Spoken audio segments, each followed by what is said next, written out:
But you know, I mean, a lot of people think, you know, I'm just getting angry, it's not a big deal. But actually, there's quite a lot of cases where, I mean, anger can be one of the biggest causes of things like murders and stuff like that. Is that right? Yes, we have this article. This is from the Star on the 21st of April.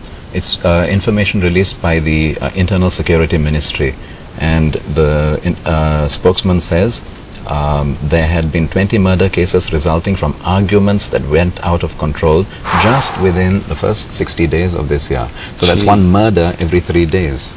And that's just from anger. And don't talk about people who may have broken somebody's arm or beaten him up or emotionally abused him. True.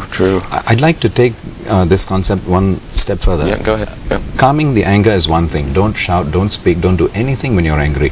Separate yourself from the source of the disturbance, and at a quiet place punch a ball or write a nasty letter to the person and don't show it to him. There are many suggestions we give in our anger management slideshow.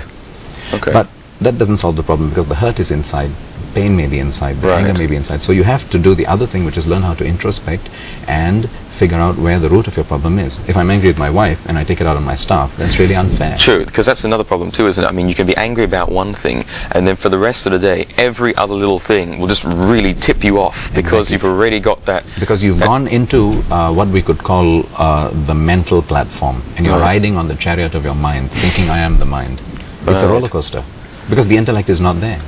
And it's very sublime, you know, the change when it comes back and it goes. But if you start looking, you'll identify when it changes. Right. But if you're not looking for it, you know, like they say in surgery, the eye does not see what the mind does not know. True. Wow. So what are a few things we can actually do if we, I mean, let's say I get angry, and what can I do to try and, you know, sort of control it? Simple things. When you're calm, when you're calm, download the PowerPoint shows that we've created, all right? And then remember that when you're angry, sit down and go through the second slideshow, which is the one that's called Conflict Resolution in Personal and Working Relationships. Right. And how it works is this. I can give you a preview of it here. Okay. Ask yourself some questions. There's more to it than this, but this is one of them. First of all, isolate the relationships involved. Okay. For example, if you're fighting with your wife and she's, you know, maybe you're temporarily separated, but you have a daughter.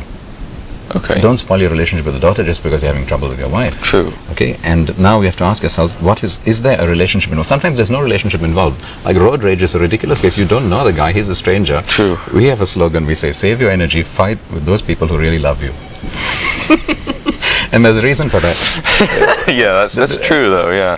But it's something easier, isn't it, just to get angry with a stranger, especially in cars, because there's no face to get angry with, is that right? That's because it's an excuse. You haven't maintained your psychological health well enough, so it's like a pressure cooker and there's no valve, and then you keep bursting here and there, and it's very, very bad. It's a sign of many other things unresolved within your life. Okay. So now